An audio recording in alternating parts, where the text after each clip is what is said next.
Hickenlooper said Harris's decisive loss to Trump doesn't mean she couldn't put together a winning formula in the 2028 general election. Every election is unique. We always try to... Now, I know tonight's event happens to coincide with the 100 days after the inauguration, and I'll leave it to others to give a full accounting.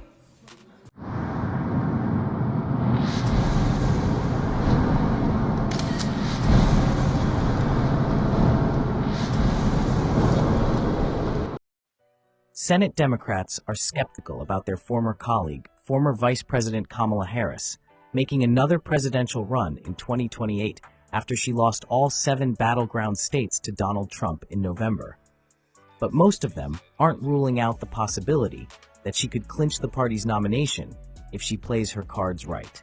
Harris re-emerged on the national stage last week at a San Francisco gala by delivering a widely publicized speech on Trump's first 100 days in office, sounding at times like a candidate again as she slammed him for creating the greatest man-made economic crisis in modern presidential history.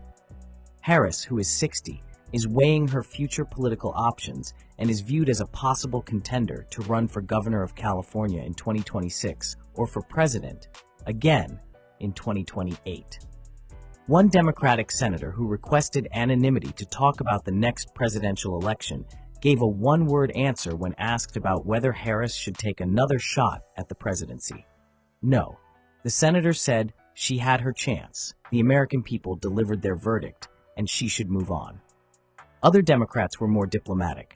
Senator John Hickenlooper, Democrat from Colorado, who ran for president in 2020, doesn't necessarily see Harris as a frontrunner, even though polls show her leading the pack of potential candidates because of her high name ID, but said he thinks she could add valuable perspective to the political debate. "I think time will tell," he said when asked whether Harris would be a viable presidential candidate in the next election. "I think she will add value to the national conversation," he said. "What's going to happen over the next 6 to 18 months is going to be lots of Democrats having lots of different opinions about what our priorities should be. What are the values we have to put first? I think she will have a valuable perspective on that," he said. Hickenlooper said Harris's decisive loss to Trump doesn't mean she couldn't put together a winning formula in the 2028 general election. Every election is unique. We always try to draw analogies and inferences based on past elections, he said. "I don't think it disqualifies her that she lost." Some Democratic lawmakers don't want to slam the door shut on Harris running for the White House in 3 years, especially when they're not sure if a stronger candidate will emerge. Democratic senators were more vocal about the need to move on after Hillary Clinton lost the 2016 presidential election to Trump, even though Clinton won the popular vote that year by almost 2.9 million votes. Clinton won 227 electoral votes, while Harris won 226 votes. Senate Democratic Whip Dick Durbin of Illinois, who endorsed the former First Lady in the 2016 race, famously called on his party to move on from Clinton after her loss to Trump. "I think it's time for our party to move to new leadership, a new spokesperson," he said. In 2019, Senator Jon Tester, Democrat from Montana, discouraged Clinton from running again, and Senator Martin Heinrich, Democrat from New Mexico, said it would be a mistake for Clinton to run again in 2020 when she would have been 73 years old on Election Day. Heinrich, however, is open to Harris running again, though he says she would likely face a lot of competition. "I'm a big fan of Kamala Harris. I enjoyed serving with her. I think given the time frame that we have, which is very different from what we were dealing with last time, that it's going to be an open process," he said. "Anybody who thinks they've got what it takes will step into that, and someone will emerge as the winner. I would never underestimate her talent," he said. "Having that open process has a lot of long-term benefits.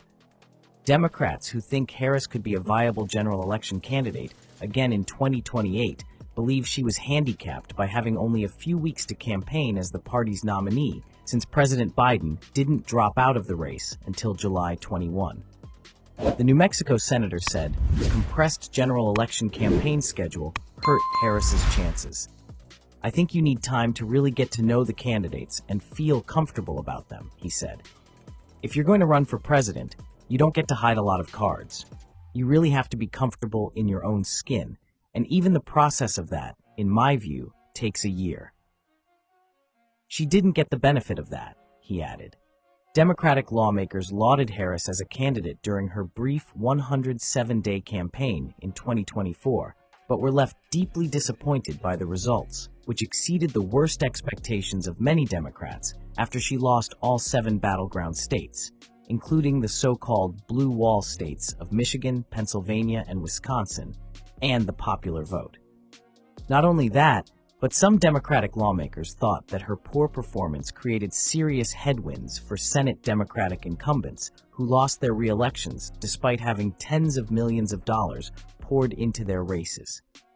Senate Democrats lost 4 seats and their majority in last year's election after Senators Bob Casey, Democrat from Pennsylvania, Sherrod Brown, Democrat from Ohio, and Tester went down to defeat. Senator Joe Manchin, Democrat from West Virginia, simply decided he didn't want to run again in a state that Trump would go on to win by 42 percentage points. Steve Jarding, a Democratic strategist, said Harris is a legitimate candidate. She obviously was vice president for 4 years. She got thrown into 107-day election, which may not have been a fair read, probably not fair on her abilities, he said. She's got a tremendous donor base to work with. She's got experience. I would be careful if I were the Democrats to throw out, well, she lost all the battleground states, he said. Who has a better resume, for instance? Harris represented California in the Senate from 2017 to 2021, and before that served as California's Attorney General. I understand the skepticism. She lost the battleground states. She lost to Donald Trump, Jarding said. They would be making a mistake if they didn't take her seriously. Jarding said Democrats are a little concerned about the deal her husband's law firm, Wilkie Farr and Gallagher LLP, struck with Trump in January to provide $100 million in pro bono legal services during his second term. The former second gentleman, Doug Emhoff, who's a partner at the firm, criticized the deal. Harris's failure to win a single battleground state was especially disappointing to many Democratic lawmakers and donors after her campaign and its allies dramatically outspent Trump and his allies. Harris's campaign raised more than $1 billion, and altogether her campaign and allied super PACs spent more than $2 billion on the race. She spent $1.5 billion over 15 weeks on everything from campaign ads and social media campaigns to voter canvassing efforts and celebrity-studded rallies. In the end, she lost the popular vote by nearly 2.3 million votes. Nevertheless, some Democrats thought the negative political climate for Democrats last year went far beyond Harris's role as the party's nominee. Many of them blame Biden's disastrous debate performance against Trump on June 27, and then Biden's refusal for weeks to drop out of the race, despite heavy pressure from many Democratic lawmakers and donors. I think she's a potential candidate. There were a good many reasons that she lost, some beyond her control. But she's a strikingly attractive and effective candidate and public official, said Senator Richard Blumenthal, Democrat from Connecticut. He said that Harris would certainly have support. The question would be whether she's the best candidate, and there will be a lot of debate about that question, he said. The one and only, our 49th Vice President of the United States, Kamala Harris.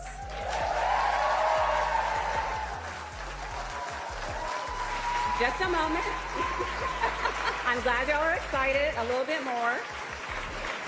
So we do have something in the network right now. You know what? Madam VP, they don't want to hear from me. They want you. Come on out.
wonderful to be home, and thank you all.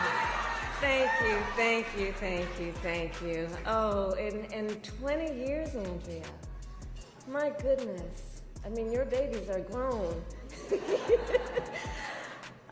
Good evening, everyone. Thank you for supporting Emerge. Thank you for supporting Emerge. It is so wonderful to be home and to be back with all the leaders who are here and to celebrate this extraordinary organization, which is an organization of so many exceptional leaders, those who found the courage to run for office and those who support them. Emerge, I will say something you know. Throughout my entire career and life, I have always believed in the ideals of our nation. The ideals reflected in the Declaration of Independence, that all are created equal and endowed by our Creator with certain inalienable rights. Ideals advanced and affirmed by the service and sacrifice of generations of patriots. The ideals that ground the Constitution of the United States, that here in our country, power ultimately lies not with the wealthy or well-connected, but with all of us, with we the people.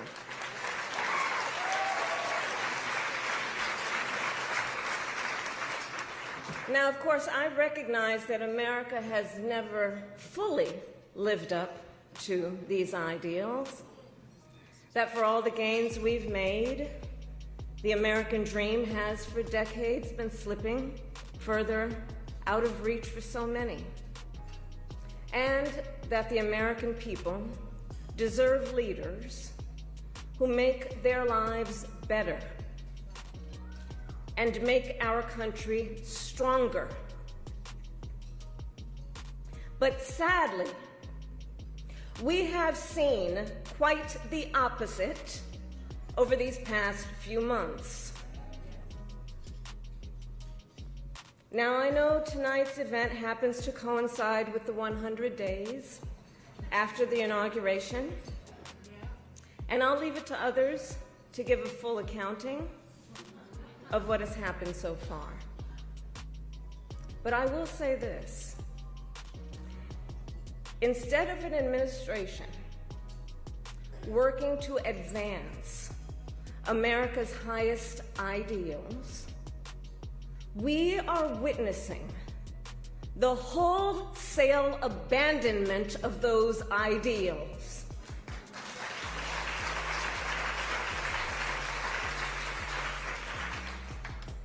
And what we are also seeing in these last 14 weeks is Americans using their voice and showing their courage.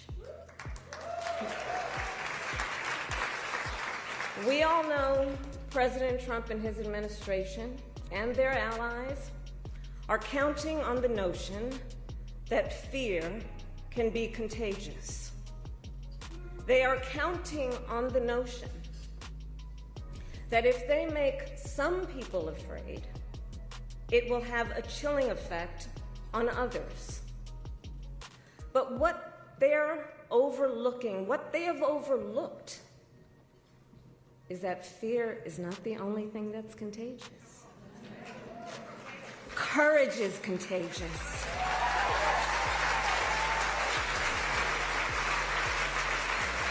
The courage of Americans who are banding together in the face of the greatest man-made economic crisis in modern presidential history.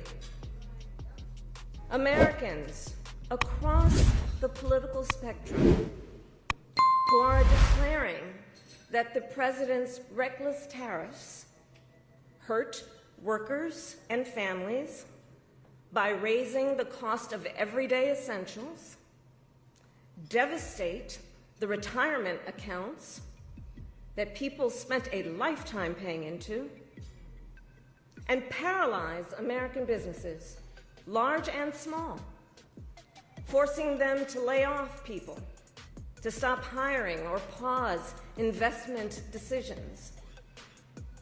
The courage of Americans we are seeing who are rallying at Social Security offices to protect their hard-earned benefits. Of Americans who are speaking out to say, it is not okay to violate court orders. Not okay. Saying it is not okay to detain and disappear American citizens or anyone without due process.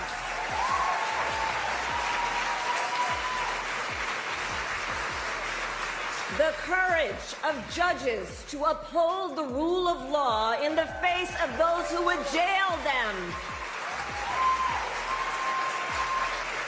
Of universities that are defying unconstitutional demands that threaten the pursuit of truth and academic independence.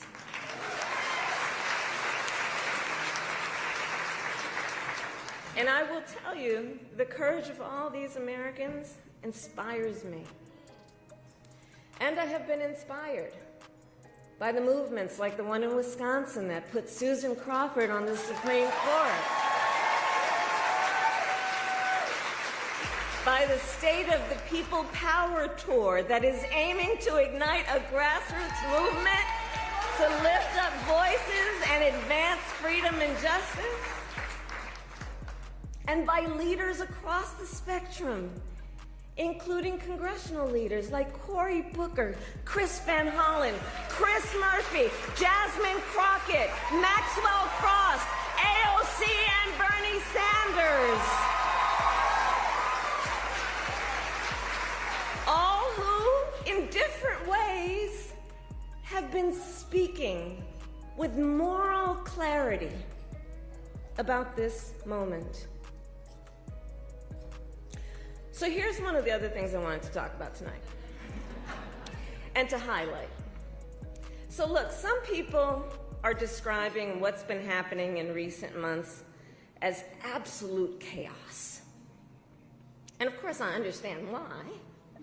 And it's certainly true of those tariffs. Tariffs that, as I predicted, are clearly inviting a recession. But friends, please let us not be duped into thinking everything is chaos. I know it may feel that way, but understand what we are in fact witnessing is a high-velocity event where a vessel is being used for the swift implementation of an agenda that has been decades in the making. An agenda to slash public education. An agenda to shrink government and then privatize its services. All while giving tax breaks to the wealthiest among us. By the way, an agenda that is not lowering costs, not making life more affordable, and not what they promised. It's an agenda, a narrow, self-serving vision of America, where they punish truth tellers, favor loyalists, cash in on their power, and leave everyone to fend for themselves, all while abandoning allies and retreating from the world. And folks, what we are experiencing right now is exactly what they envisioned for America. Right now, we are living in their vision for America. But this is not a vision that Americans want. We are living in a moment when the checks and balances upon which we have historically relied have begun to buckle.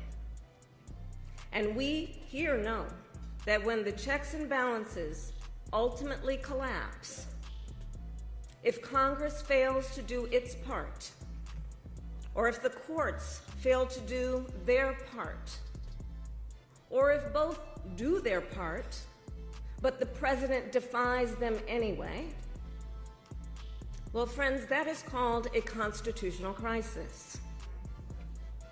And that is a crisis that will eventually impact everyone.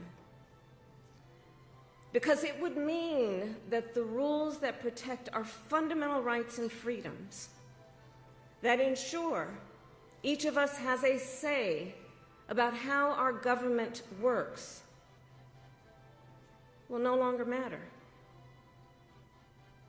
And if that happens, the one check, the one balance, the one power that must not fail is the voice of the people.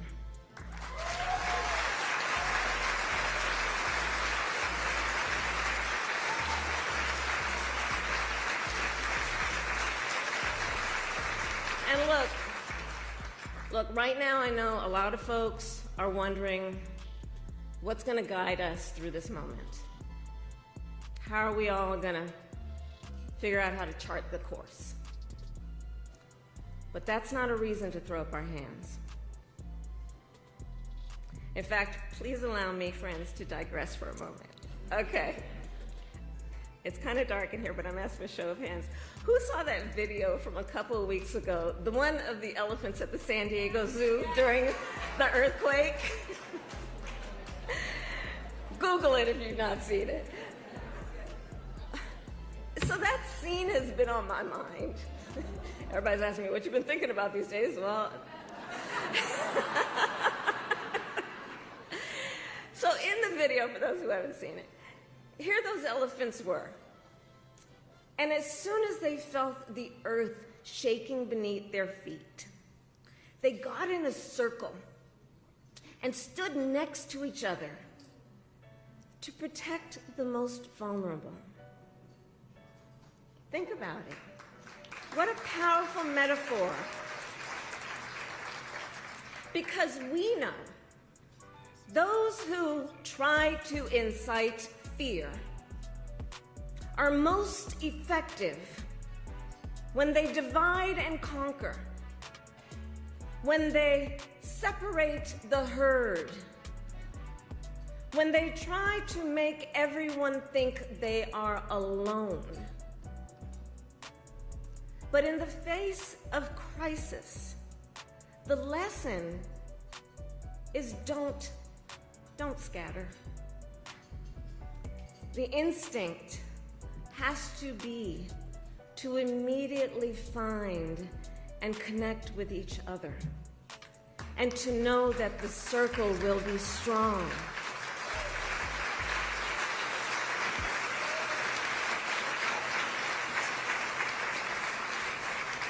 So I'll end with this. I am not here tonight to offer all the answers, but I am here to say this.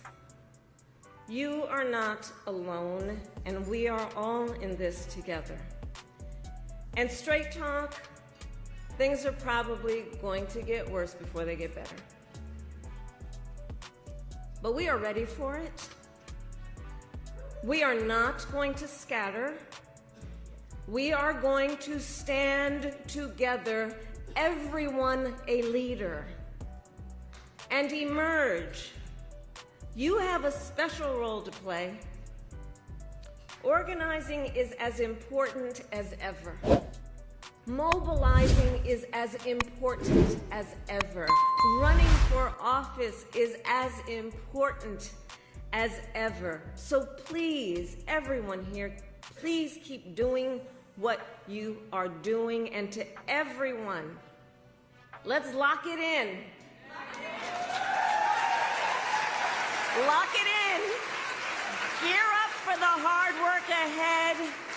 And please, always remember, this country is ours. It doesn't belong to whoever is in the White House. It belongs to you. It belongs to us. It belongs to we, the people.